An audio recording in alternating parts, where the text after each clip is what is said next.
¿Cómo le va? Buenas noches, bienvenidos a Secretos del Poder. Ha pasado un fin de semana largo con muchísimas informaciones, una deportiva que ha tenido gente celebrando mucho, sí, nos alegramos por ello, y otras que no tanto. Pero después hemos tenido el 25 de mayo una serie de noticias que tienen que ver con la economía y con la política que me parece que valen la pena repasar, ¿no? Sí, seguramente. ¿Usted ya tuvo frío? Sí, es más, me enfrié y hasta creo que me engripé por haber tomado frío. ¿Vos también o no? Pero no tiene problemas con el gas. No, absolutamente. Y va a ser uno de los temas, licenciado Alfredo Blanco, que vamos a tratar, porque la cuestión de las zonas frías quedó instalado a flor de piel y una enorme polémica desde lo político, porque Yarlora cuestiona este proyecto que ha tratado el Congreso de la Nación y vamos a tener a alguien que defiende esta eliminación de la denominada zona fría, ¿no? Bueno, y vamos a ver si podemos entender exactamente de qué se trata. Sí, porque efectivamente nos quitan los subsidios al gas. ¿Vamos a pagar tanto como dicen que se va a pagar o no? Ya lo vamos a saber. Ya lo vamos a saber. Bueno, hay otros temas que tienen que ver con la economía y que me parece que va a venir un especialista en el análisis periodístico que tiene que ver vinculado a lo económico, que vale la pena que nos dé una mirada acerca de cómo viene este gobierno de Javier Milei, ¿no? Sí, señor. Un gran periodista de una larga trayectoria con el cual vamos a hablar de economía y de política también. Sí, Carlos Sagristani va a estar aquí en el programa. Y hoy vas a hablar acerca de, con una pregunta, ¿brotes verdes o no? Sí. ¿Recordás que en una época Macri dijo brotes verdes, después el segundo semestre? Y pasaron los semestres y nunca aparecieron los brotes verdes. Bueno, en general yo siempre digo, los funcionarios tienen que ser optimistas, porque si un ministro dijera, me parece que está mal el tipo de cambio, bueno, sería tremendo, ¿no? Claro. Pero de todos modos, a veces exagerar el optimismo tiene su costo cuando se vencen los plazos. De manera tal que vamos a ver en esta semana en que han aparecido algunas noticias alentadoras, digamos, como el estimador mensual de la actividad económica, el índice de producción industrial, el Fondo Monetario que va a aprobar definitivamente y va a girar $1.000 millones, en fin, un conjunto de decisiones, entre las cuales también están las decisiones del gobierno de bajar las retenciones, pero vamos a hablar sobre bueno, ¿qué significa eso? Y si ya podemos empezar a pensar de que vamos a ver brotes verdes. O nos dirá alguien del gobierno, va a ser como Macri que decía, en el próximo semestre no aparecieron nunca, ¿no? Terminaron pidiendo plata al Fondo Monetario Internacional, ¿te acordás? Sí. Bueno, temas que vamos a tener aquí en Secretos del Poder, que arranca de esta manera.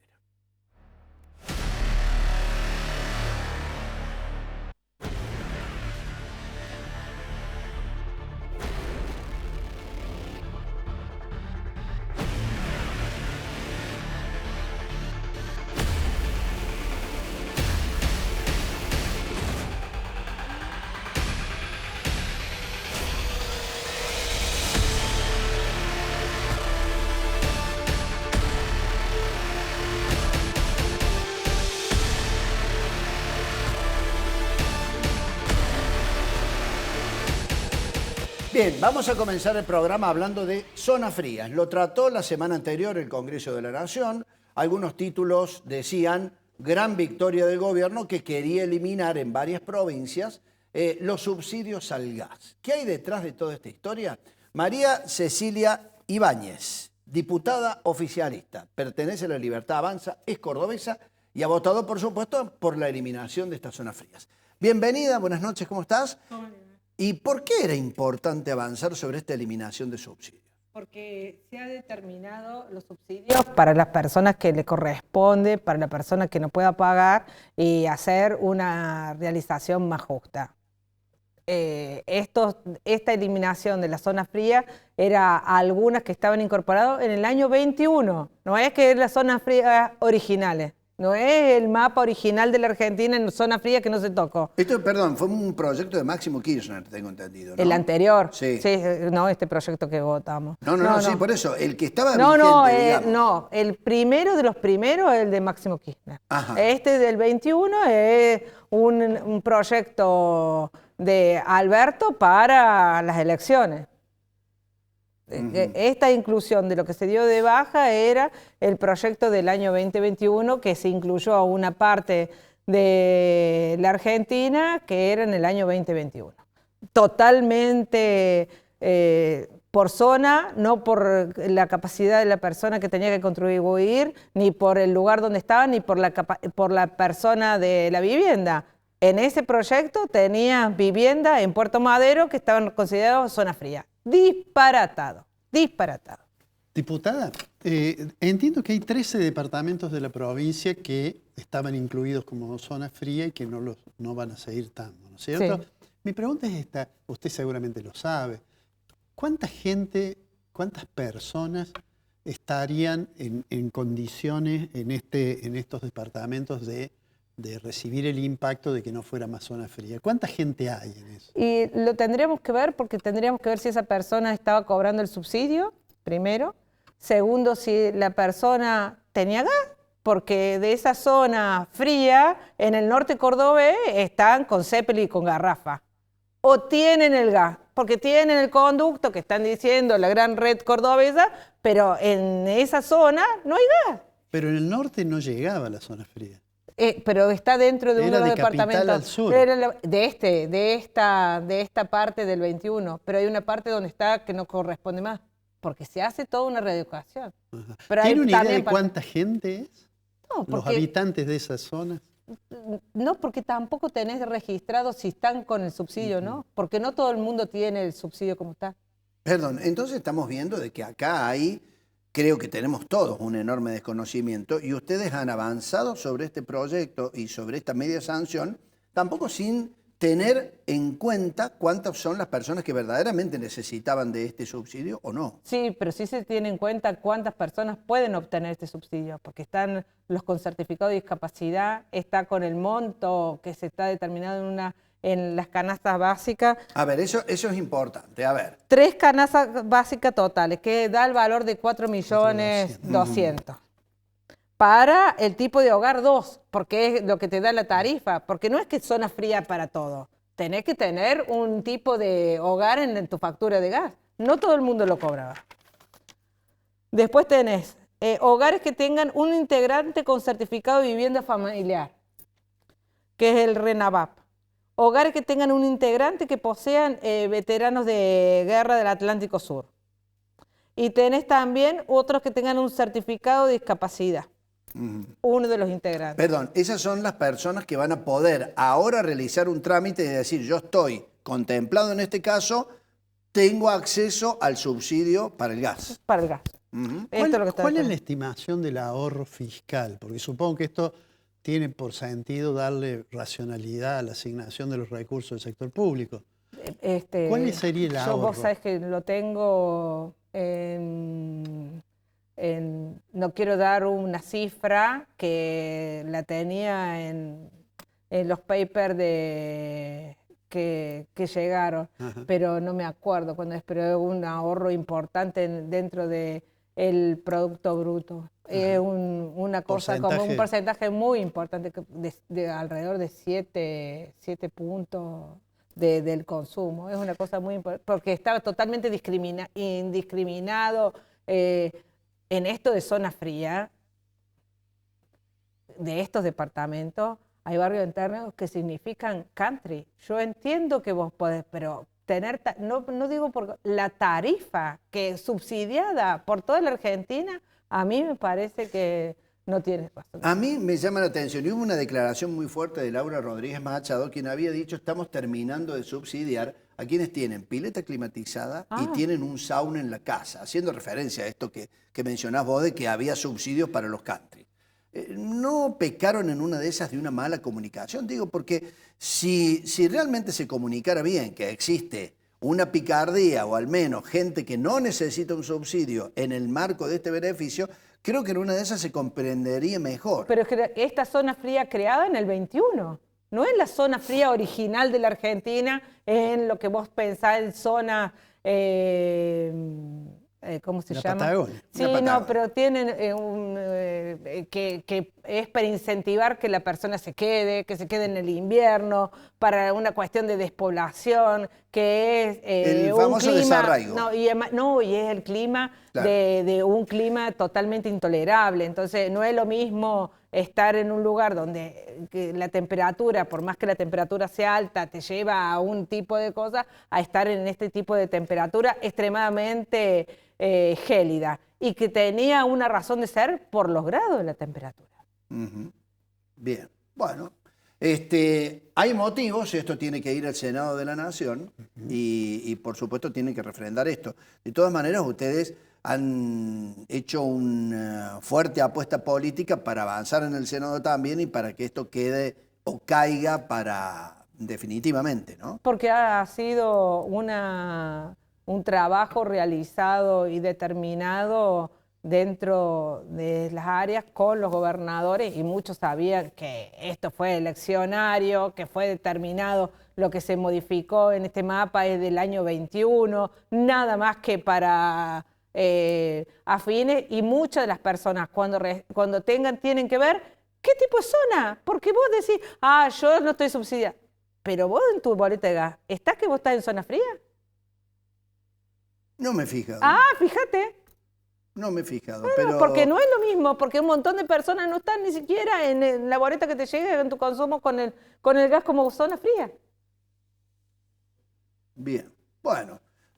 Nos estamos enterando y anoticiando de muchas cosas. A ver por la eso, boleta a casa. Claro, por eso digo que por ahí. Pero además también, el capital no está como zona fría. En una de esas podés coincidir conmigo que es necesario que esto también necesita y requiere de un debate para que digamos, mirar las cosas como se hacían antes y cómo pretendemos hacerlas ahora. Yo coincido en que hay sectores que no necesitan de un subsidio para el gas, ¿no? Y yo entiendo que está bárbaro la zona fría y está determinado para tu vida, tu vivienda y todo. Una pileta climatizada es un cachetazo a esto que está... Hemos perdido el eje en nuestra determinación. Yo el otro día me hicieron una encuesta, me decía, yo tengo 4 boletas de gas, entonces me van... Digo, la vivienda es una.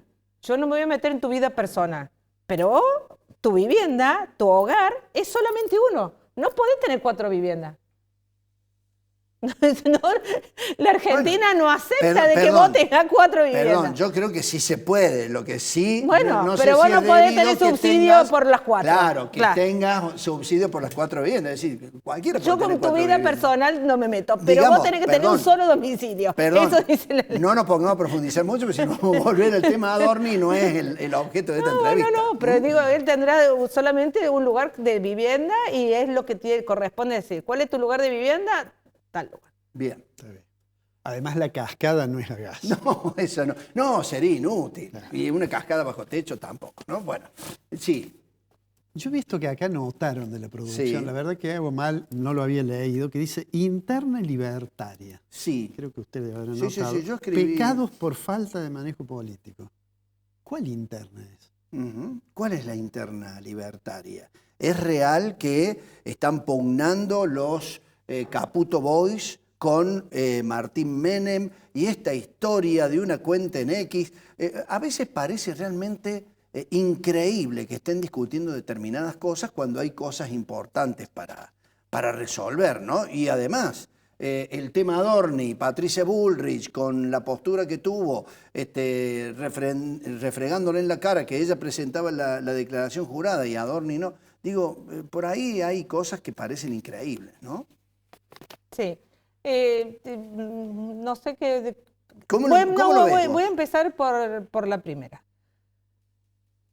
Santiago Caputo es alguien que quiero, que conozco en lo personal, que es amigo del colegio de Federico Frigerio. Federico Frigerio, hijo de Mario Frigerio, uno de los hijos del fundador del partido al cual pertenezco. Entonces los conozco de chico, son un encanto. El chico es brillante, como con las reacciones que tiene nuestro hijo de 30 años, que por ahí lo ama y por ahí lo quería ahorcar. 2 cosas. Martín Menem es alguien, también lo quiero mucho, con el cual estoy todos los días, con solamente mirarlo.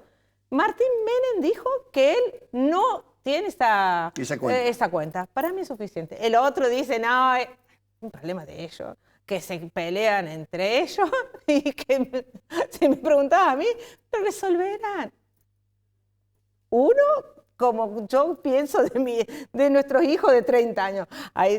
Este mundo libertario no tiene secreto. Y vos te enterás, y bueno, si me preguntan, yo soy hija divorciada, a los dos los quiero mucho, creo que lo van a resolver, no tienen mucha cosa. Martín Menem es extraordinario, lleva una Cámara de Diputados que empezamos con 30 y pico, hoy tiene 95 y el muchacho está haciendo un trabajo fenomenal. Si uno mira lo que es la cámara y los últimos resultados, él se ve lo que ha hecho y lo que viene haciendo y todos nosotros trabajamos para Milei 2027. Bueno, entonces, ¿esto quiere decir que está sobredimensionado por la prensa o no? Pero para vos, yo te llamo por teléfono y estos se escriben por Twitter. ¿Qué sé yo? No sé, me parece. Diputada, sí. la traigo a Córdoba. Ah. ¿Cómo ve la situación de Córdoba de cara al proceso electoral del año que viene? ¿Cómo va? ¿Qué va? Digamos, la pregunta siempre es, ¿la Libertad Avanza va a poner todos puros o va a ser algo más amplio? ¿Quiénes son los que se puedan incorporar en ese proyecto? Y me parece que está en la fantasía de todos puros, porque o no, o te convertiste en puro. Dentro de una de las primeras que estuvo con Milei fui yo, y no sé si soy pura porque yo pertenezco al MID, digamos, pero si vos preguntás, casi todos me dicen, la primera vez que vino Milei a Córdoba, una de las que lo presenté fui yo, así que esa de la pureza creo que todos sí pensás en él nomás. Y juez puro. Me refiero por juez. No sé, yo que lo quiero mucho, estuvimos compañeros de facultad, pero de ahí a puro, no sé. No, por eso yo le preguntaba pensando en juez, en De Loredo, en los radicales, en otras expresiones políticas, si la idea es formar un frente para ganar la provincia. Sí, si queremos ganar al peronismo cordobés, tenemos que estar todos juntos. El que piense otra cosa, porque juez perdió esta provincia por 2 puntos. Incluyendo a De Loredo, que pareciera como que por ahí pivotea, juega por afuera, vuelve a meterse, se va. ¿Qué? ¿Vos querés ganar? Tenemos que estar todos juntos. Todos. Todos. Una última pregunta porque nos queda 1 minuto. El gobierno kirchnerista realizó la ley de medios. Ustedes van a ir por una ley también que regule en cierta medida la actividad de los periodistas, porque dicen que van a pedir que el periodista presente una declaración jurada de bienes, como si tuviera casi una responsabilidad política en el escenario de la sociedad argentina. ¿Existe eso o no? Lo escuché a Milei decir eso, que presentaran una declaración jurada de bienes. Lo que pasa es que acá en Córdoba es fácil porque yo te conozco a vos, me conocés a mí, nosotros nos conocemos, vos sabés dónde trabaja tu señora. Allá los periodistas tienen vida de jeques árabes. Pero sí, no me voy a meter en la vida de estrella, no, de estrella. Yo he visto gente... no sé si vos con el sueldo que vos tenés podés justificar tus zapatos. Me miro los zapatos y creo que no. Bueno, ellos tienen todos zapatos de marca, de altísima calidad, pero, no comprados en la China, ni son imitación. A lo que vamos... No pueden ni justificar el seguro de su auto que manejan. Mirá que yo he visto y veo ahí, y no es un Tesla que estén dando vuelta. Muchísimas gracias, María Cecilia Ibáñez, muy amable. Chao, querida. Gracias. Hasta luego. Vamos a la pausa. En instantes, Carlos Agristani aquí en los estudios de Canal 6. ¿Estás ahí?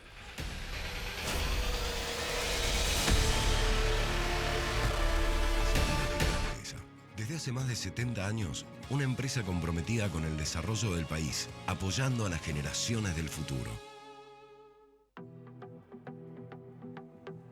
Con la asistencia de 30 señores y señoras concejales presentes, declaro abierta la sesión convocada para el día de la fecha con el objeto de dar inicio al periodo de sesiones ordinarias del año 2026.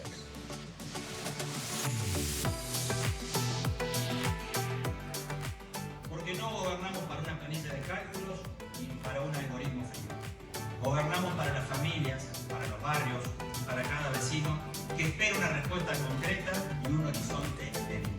Esa es la Córdoba que no se detiene y la que vamos a seguir construyendo con el corazón en el barrio y los ojos en el futuro.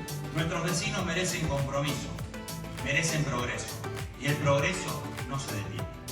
Seguiremos avanzando juntos a la par, dando todo por nuestra querida Córdoba, por cada cordobesa y por cada cordobesa.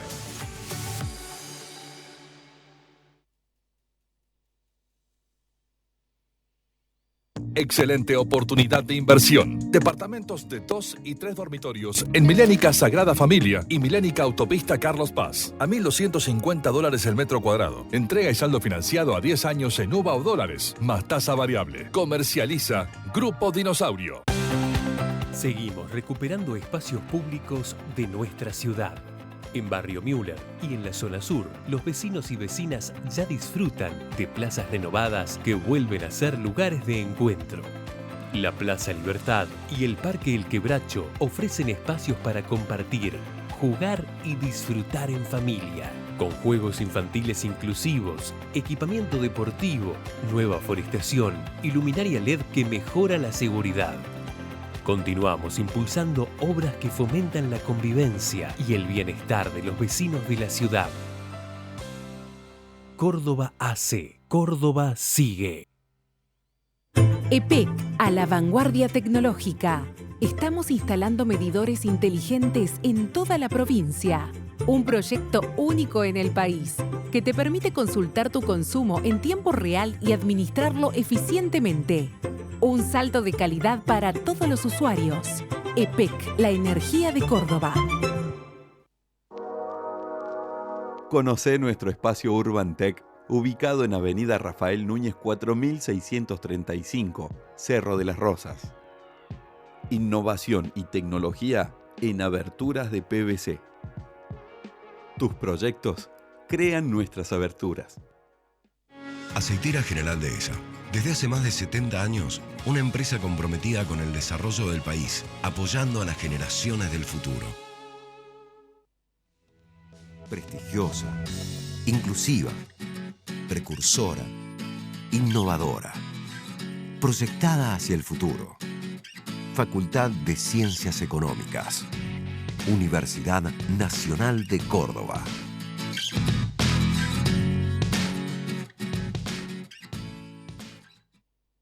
En el campo de la oftalmología, la tecnología y el conocimiento van de la mano. En ONIS llevamos el cuidado de tus ojos al siguiente nivel. Estamos a la vanguardia para mejorar cada día más la visión. Por eso, somos la única clínica en el centro del país con Ingenuity 3D. Al operar en 3D vemos las dimensiones reales del ojo y vemos profundidades que antes no podíamos ver. Brindamos la mejor tecnología en las mejores manos. Si yo tengo el mejor equipo, pero no estoy preparado y no se van a obtener los mejores resultados. ONIS. Todo tiene que ver con todo. Pensamos en que podíamos buscar la forma de conseguir pagar un lote. Ahí dijimos, bueno, sí, nos encantaría la casita de Horizonte en un lote propio, más que en fracción en Córdoba. Además de acceder a una casa digna, una vivienda digna y tener la posibilidad de pagarla, además poder elegir dónde y cómo es excelente. Si tenés lote propio con escritura o lote propio con boleto de compra-venta, acércate a Sarmiento 251 y consulta tu caso. Te esperamos. Horizonte, los pies sobre la tierra. El Consejo Profesional de Ciencias Económicas es la institución que regula el ejercicio de las profesiones en ciencias económicas. Estar matriculado es un requisito obligatorio para ejercer. La matrícula habilita, respalda y conecta. Además, con ella, accedes a asesoramiento profesional, formación continua, herramientas digitales, servicios de salud y mucho más. Ejercer con responsabilidad. También es hacerlo con el respaldo de una institución que te acompaña. Matriculate en el Consejo Profesional de Ciencias Económicas. Es tu mejor decisión profesional.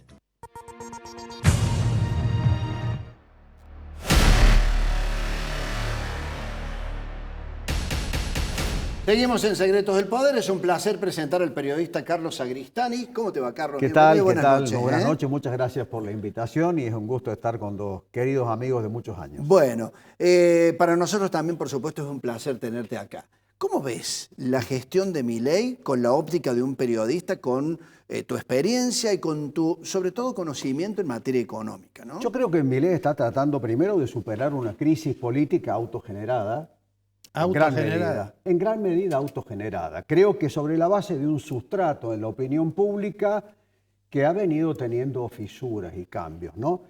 Bueno, el caso Adorni, obviamente, la manera en que el presidente gestionó el caso Adorni, creo que ha sido una respuesta muy insatisfactoria para un gran sector de la opinión pública, porque las cartas están sobre la mesa, más allá de lo que dictamine la justicia, ¿no?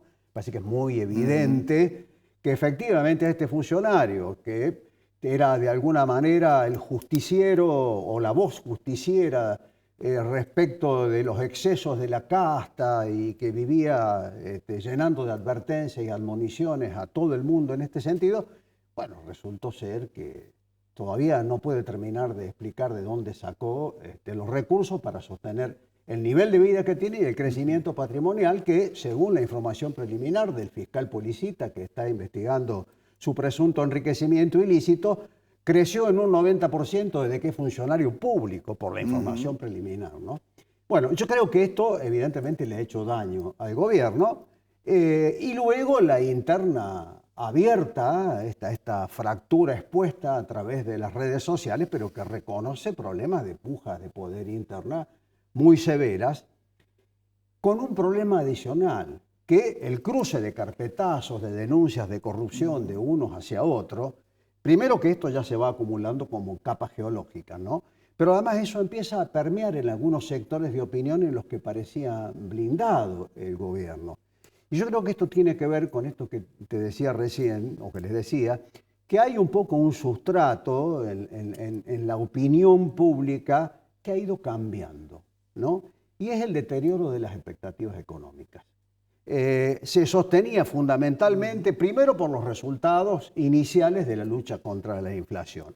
Luego, bueno, con la expectativa de ese importante sector de la opinión pública que lo llevó a Milei al gobierno y que refrendó en gran medida luego su legitimidad en las elecciones de medio término, de que, bueno, de que tenía las herramientas y que estaba en el camino correcto para revertir esta situación que todavía no se notaba en el bolsillo, porque la capacidad de gasto disponible de las familias sigue siendo inferior a que cuando empezó esta gestión y porque es la realidad cotidiana que la mayoría vive, ¿no?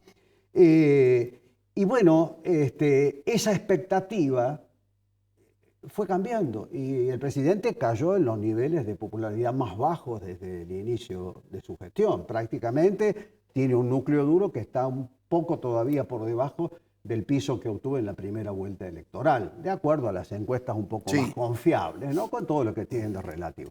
Bueno, yo creo que esto explica también la irascibilidad creciente del presidente, ¿no? Yo sostengo que esto del ataque persistente al periodismo y del ataque impiadoso a sectores de la oposición y a blancos móviles que van cambiando según su nivel de crítica al gobierno, es parte de una estrategia política, ¿no? Que es la de construcción del poder a partir de afianzar la identidad propia definiendo un enemigo externo, ¿no? La metodología típica de los populismos, de izquierda o de derecha, es similar. Pero creo que es absolutamente funcional a la emocionalidad alta, diría Patricia Bullrich, que tiene el presidente de la Nación. Y esa emocionalidad se ha visto desbordada notoriamente en los últimos días. Yo creo que la razón de fondo es esta, ¿no? Y creo que un poco lo que vos mencionabas al comienzo respecto de la aparición de algunas noticias económicas más alentadoras, bueno, es digamos, de algún modo el elemento sobre el cual quiere apoyarse el presidente para tratar de dar vuelta a la página, ¿no? Y esto es lo que vimos ayer en su discurso en la Bolsa de Cereales de Buenos Aires. Te hago una pregunta. Esta situación y esta caída de imagen, ¿crees que puede tener consecuencias electorales? ¿Hay alguien al frente que pueda desafiar eso? Yo creo que una de las principales ventajas competitivas en lo político que tiene El presidente es el de cierto opositor, ¿no? O en todo caso, una oposición en una crisis que es transversal a todos los partidos, obviamente, principalmente al peronismo, que sería la alternativa de poder probable más concreta. Hay una crisis que es de identidad, hay una crisis de liderazgo que no ha sido resuelta en ninguno de estos sectores. Ahora, yo creo que en este año que resta hasta el momento de la votación, bueno, tanto el gobierno tiene posibilidades de recomponer si los números de la economía empiezan a mejorar su posición, como la oposición finalmente de terminar de vertebrar alguna alternativa de poder. Yo creo que todavía es prematuro decir cómo va a estar ese mapa. Las elecciones se definen mucho más cerca de la fecha, ¿no? Y finalmente, una vez que se defina la oferta electoral y la gente verá, primero, si va a la góndola y elige o se queda en su casa, y segundo, elegirá entre los productos que haya en la góndola, ¿no? ¿Entre esos productos puede haber algo así como la avenida del medio? Yo, la verdad que lo dudo por el sistema electoral. Creo que en una primera etapa tal vez sí, pero el sistema electoral polariza. De balotaje, y bueno, termina finalmente generando una polarización, ¿no? Y yo creo que ese sigue siendo un fuerte que tiene todavía el gobierno. Pero va a depender de los niveles de popularidad que sostenga hacia esa fecha, porque hoy claramente, lo dicen todos los estudios de opinión pública, el conjunto de la opinión pública, bueno, en el conjunto de la opinión pública hay una mayoría no peronista bastante sólida por ahora, ¿no? Bueno, dependerá también del presidente generar las condiciones para que eso se consolide y para representarla luego, ¿no? Anoche consiguió algunos aplausos Milei en un acto realizado en la Bolsa de Cereales de Buenos Aires, que hacía mucho no recibía, ¿no? En este caso anunciando un esquema nuevo para las retenciones al trigo, a la cebada.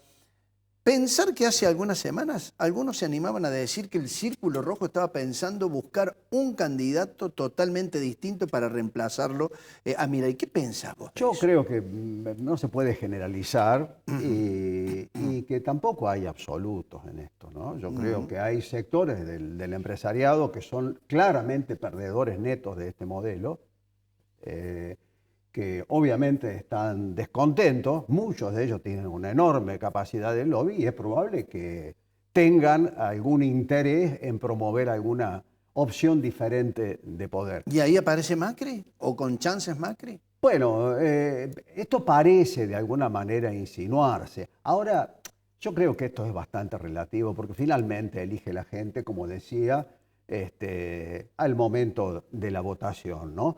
Y bueno, el presidente, yo creo que lo que hizo ayer con ese anuncio de retenciones, que tampoco fue tan espectacular, no. Es tratar de reforzar estas noticias positivas o alentadoras, como después de 10 meses se quebró la tendencia y la inflación volvió a bajar, después de la caída productiva fuerte en febrero hubo un rebote en marzo, el arreglo con el Fondo Monetario. Ahora, cuando uno empieza a analizar un poquito en profundidad, ve que, bueno, son algunas señales positivas, pero que no indican claramente un proceso consolidado.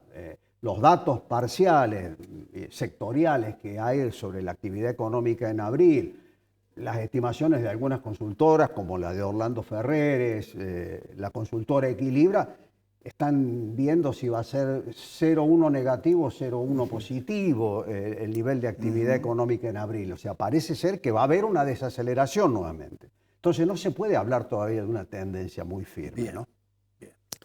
Te llevo por tu experiencia, vastísima experiencia en los medios, ¿no? Me estás diciendo viejo, Kiko. No, pues la conozco porque yo soy viejo.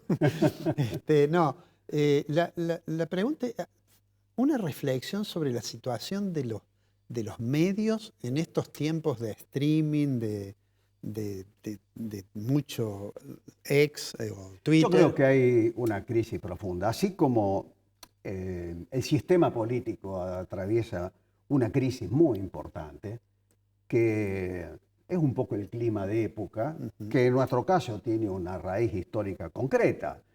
Milei es presidente porque el bicoalicionismo que gobernó la Argentina en los últimos 20 años fracasó, o por lo menos no estuvo en sus resultados en las gestiones de gobierno a la altura de las expectativas de la opinión pública, y la gente optó por cambiar sin importar demasiado hacia dónde iba en ese cambio, ¿no? Era más un voto castigo a lo anterior y cierta esperanza en lo que viniera que alguna certeza. Eso por un lado. Respecto del periodismo, yo creo que tiene que ver también con un poco un clima de época, y ahí yo veo como tres situaciones. Creo que hay un cambio sociológico y cultural que es profundo.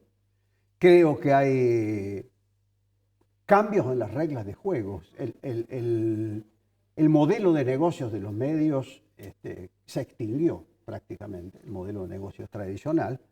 Y ahí aparece el tercer factor, que es la revolución tecnológica, ¿no? Que cambió, por un lado contribuyó a exacerbar la polarización en una sociedad que ya estaba polarizada. Todos sabemos la lógica de los algoritmos que seleccionan los contenidos que te ofrecen las plataformas en función de tus preferencias. Eso retroalimenta un estado de opinión pública donde muchas veces importa más que la veracidad de lo que se informa, el sesgo de confirmación, que ratifiquen mi prejuicio, ¿no? Sí. Yo creo que esto está muy latente y bueno, obviamente eso creo que pone en crisis también al periodismo. Porque también han tenido esa revolución tecnológica un efecto positivo, que es democratizar la comunicación, todo el mundo puede informar y opinar libremente en las redes sociales. Ahora, pocos pueden certificar la veracidad de los hechos, ¿no? Yo creo que esto de todas maneras ha generado una crisis en los medios porque cambiaron los hábitos de consumo y cambió la perspectiva de la sociedad. Insisto, importan menos los hechos que los prejuicios muchas veces. Y el otro aspecto que yo mencionaba, los algoritmos de las plataformas digitales tienen un nivel de personalización, de masificación del mensaje publicitario y una economía de escala que les permite tener publicidades absolutamente baratas, a precios regalados, que es absolutamente imposible de competir para los medios. Por eso está roto el modelo de negocio de los medios de comunicación. Hoy, entre el 80 y el 90%, no tengo los datos finales recientes, de la torta publicitaria global está en manos de Meta y de Google. Claro. ¿No? O sea, lo que queda para los medios es marginal. Bien. Bueno, ha sido un placer tenerte aquí en el programa. Yo quería una sola cosita agregar nada más, ¿no? Porque me parece para completar este panorama de los medios.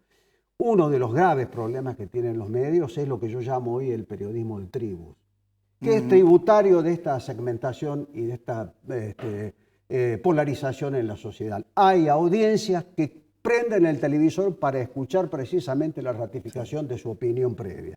Y hay, lamentablemente, una oferta muy fuerte, sobre todo en la televisión periodística, en los programas periodísticos, que hace un periodismo de tribu para satisfacer esa necesidad. O por estrategias que tienen que ver con cercanías al poder, en algunos casos, o por estrategias de poder de las empresas, o simplemente por una cuestión de mantener una audiencia que les permita sobrevivir. Y creo que esto es un desafío muy fuerte y muy difícil de superar para el periodismo. Bueno, está creo que mirado con una claridad realmente muy interesante. Por eso te agradecemos, Carlos, de haber participado del programa. Y ha sido un placer haber compartido este segmento con vos. Muchísimas gracias. Gracias. Carlos Sagristani, aquí en Secretos del Poder. Para el último bloque, Alfredo Blanco va a hablar acerca de brotes verdes entre signos de pregunta. Ya sé.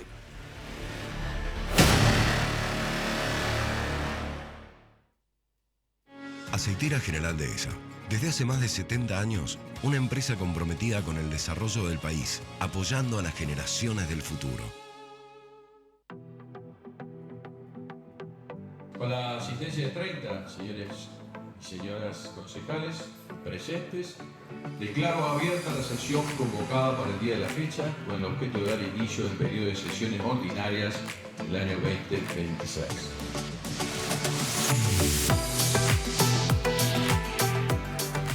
Porque no gobernamos para una planilla de cálculos ni para un algoritmo frío.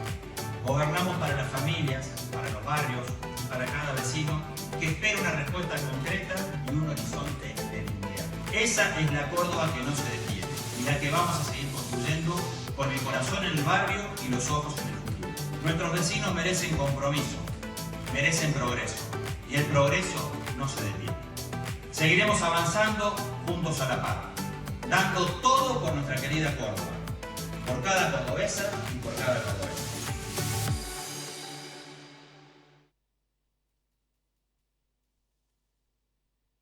Excelente oportunidad de inversión. Departamentos de 2 y 3 dormitorios en Milénica Sagrada Familia y Milénica Autopista Carlos Paz. A $1.250 el metro cuadrado. Entrega y saldo financiado a 10 años en UVA o dólares, más tasa variable. Comercializa Grupo Dinosaurio.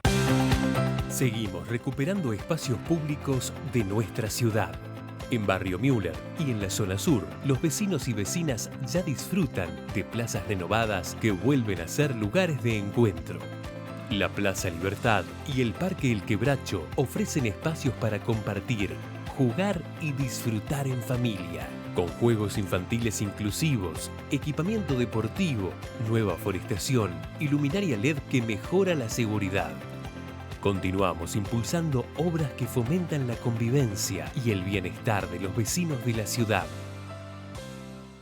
Córdoba AC. Córdoba sigue. EPEC, a la vanguardia tecnológica. Estamos instalando medidores inteligentes en toda la provincia. Un proyecto único en el país que te permite consultar tu consumo en tiempo real y administrarlo eficientemente. Un salto de calidad para todos los usuarios. EPEC, la energía de Córdoba. Conocé nuestro espacio Urban Tech, ubicado en Avenida Rafael Núñez 4635, Cerro de las Rosas. Innovación y tecnología en aberturas de PVC. Tus proyectos crean nuestras aberturas. Aceitera General Dehesa. Desde hace más de 70 años, una empresa comprometida con el desarrollo del país, apoyando a las generaciones del futuro. Prestigiosa, inclusiva, precursora, innovadora, proyectada hacia el futuro. Facultad de Ciencias Económicas. Universidad Nacional de Córdoba.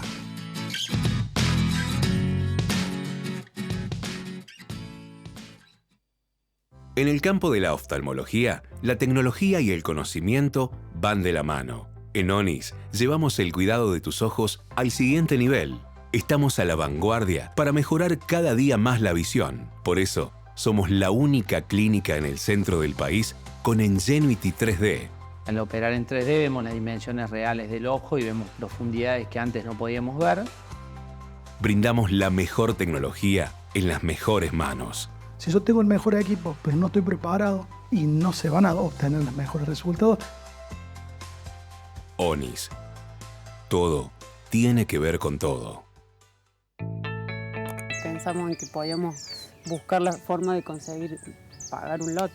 Ahí dijimos, bueno, sí, nos encantaría la casita de Horizonte en un lote propio, más que en fracción en Córdoba. Además de acceder a una casa digna, una vivienda digna y tener la posibilidad de pagarla, además poder elegir dónde y cómo es excelente. Si tenés lote propio con escritura o lote propio con boleto de compra-venta, acércate a Sarmiento 251 y consulta tu caso. Te esperamos. Horizonte, los pies sobre la tierra. El Consejo Profesional de Ciencias Económicas es la institución que regula el ejercicio de las profesiones en ciencias económicas. Estar matriculado es un requisito obligatorio para ejercer. La matrícula habilita, respalda y conecta. Además, con ella, accedes a asesoramiento profesional, formación continua, herramientas digitales, servicios de salud y mucho más. Ejercer con responsabilidad también es hacerlo con el respaldo de una institución que te acompaña. Matriculate en el Consejo Profesional de Ciencias Económicas. Es tu mejor decisión profesional.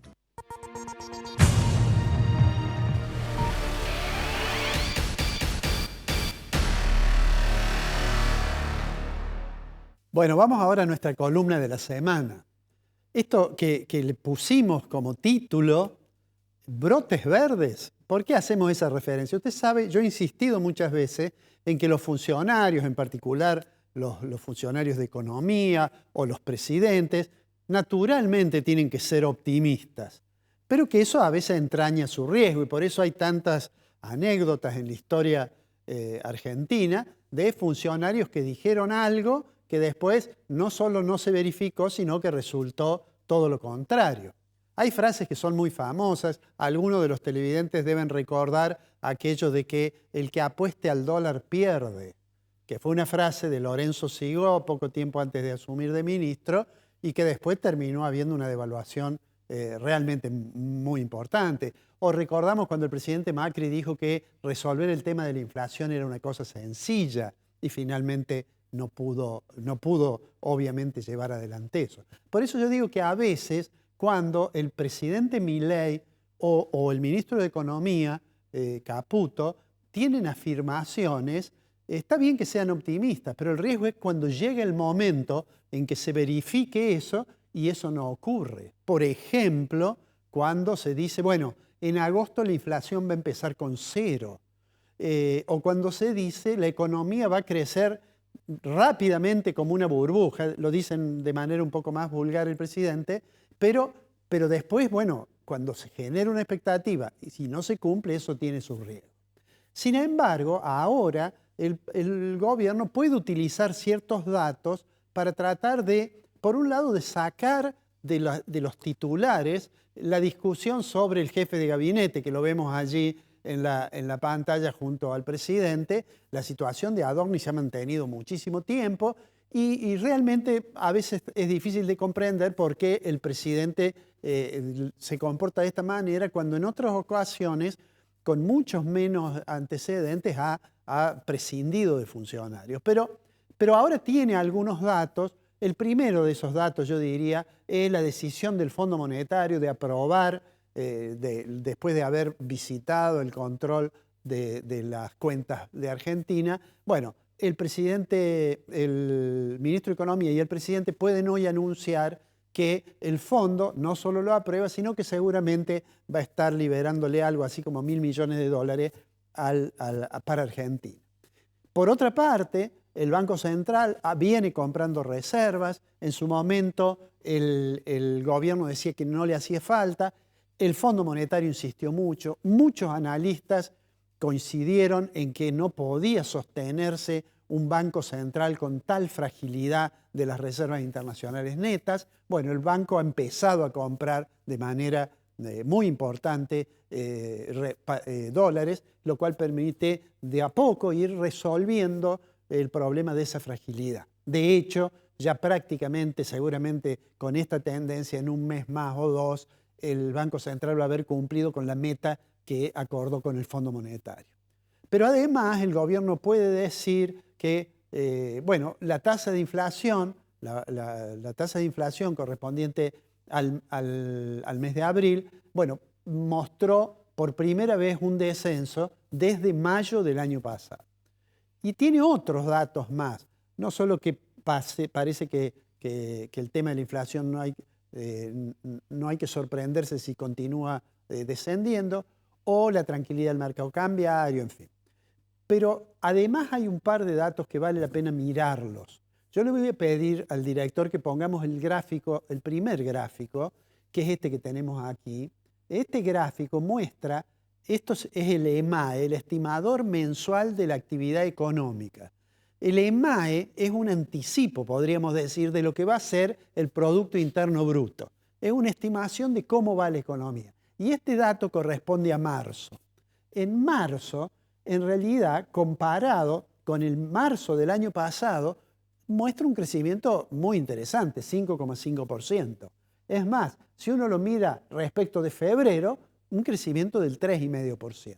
¿Qué quiere decir esto? Bueno, que hay un indicador de que en marzo la economía mostró una ligera recuperación. Como se decía en una época, parece ser que el gobierno espera entonces ver aquellos brotes verdes que nunca llegaron o aquel segundo semestre que todavía esperamos y que se anunciaban expansiones de la economía que no se produjeron. Por supuesto, este es solo un dato, habrá que esperar. Lo interesante es que como el comportamiento de la economía argentina parece que fuera en dos velocidades, hay sectores que están manifiestamente con problemas muy serios y hay algunos otros que muestran un crecimiento mejor. Lo hemos dicho aquí, si uno mira minería, si uno mira el agro o si uno mira el sistema financiero, son los sectores que han aparecido como más dinámicos. Pero si uno mira el sector industrial, seguramente allí la situación es mucho más delicada. Sin embargo, el índice correspondiente al sector manufacturero también en marzo da una luz de esperanza, digamos. Es el gráfico siguiente que le voy a pedir al director que coloquemos. Este es el índice de producción industrial del sector manufacturero. Y fíjense ustedes que respecto al mes de febrero tiene un crecimiento del 3,2%. Esto es interesante. Por supuesto que si uno toma todo el periodo, la variación acumulada de enero, febrero y marzo de este año contra enero, febrero y marzo del año pasado, todavía el sector está cayendo, menos 2,3 es el valor. Pero bueno, estos son datos y en economía siempre es prudente, más que mirar un fotograma, mirar una película completa. ¿Cuáles son los elementos que uno debería tener presente para pensar si se puede estar en los meses previos de los brotes verdes? Bueno, lo que habría que ver es de qué depende la expansión. Y yo creo, aunque esto por supuesto es opinable, que en la medida en que la tasa de inflación sigue estando por encima de la recuperación salarial, en la medida en que no se recupere el poder de compra de los salarios, entonces es bastante difícil pensar que en una economía que se está abriendo, que hay más competencia externa, si no hay más poder de compra, es altamente probable que los sectores productores de bienes transables tengan más dificultades. Si uno mira en realidad las decisiones del gobierno, esta que se ha conocido respecto de reducir las retenciones en trigo, en cebada y para más adelante en soja, en realidad eso tiene un costo fiscal. Pero por otro lado el gobierno ha dicho que va a mantener, y el presidente lo dice cada vez que se lo preguntan, va a mantener la estrategia de un superávit fiscal. Es decir, ese es el argumento por el cual dice no voy a atender el requerimiento de las universidades, o no voy a atender el requerimiento de los discapacitados, o no voy a atender las protestas de algunos gobernadores porque no reciben transferencias. Dice, ¿por qué? Porque quiero tener equilibrio o mejor aún superávit fiscal. Ahora bien, si esta situación de mantener superávit fiscal se hace, digamos, simultáneamente con una economía que no está creciendo, bueno, lo que sucede en realidad es que empezamos a observar, y ya lo hemos visto durante varios meses, una caída de la recaudación impositiva. En términos reales, el Estado empieza a tener menos recursos. Si el Estado tiene menos recursos porque cae la recaudación, si se toman decisiones que tienen un costo fiscal, como es el caso, por ejemplo, de retenciones, más allá de lo significativo o no que sea, bueno, y del otro lado, lo que hay que hacer es profundizar el recorte. Y eso es lo que ha dicho el presidente. Se va a profundizar ese recorte y ha tomado medidas que afectan a salud, que afectan a educación, que son medidas realmente muy fuertes.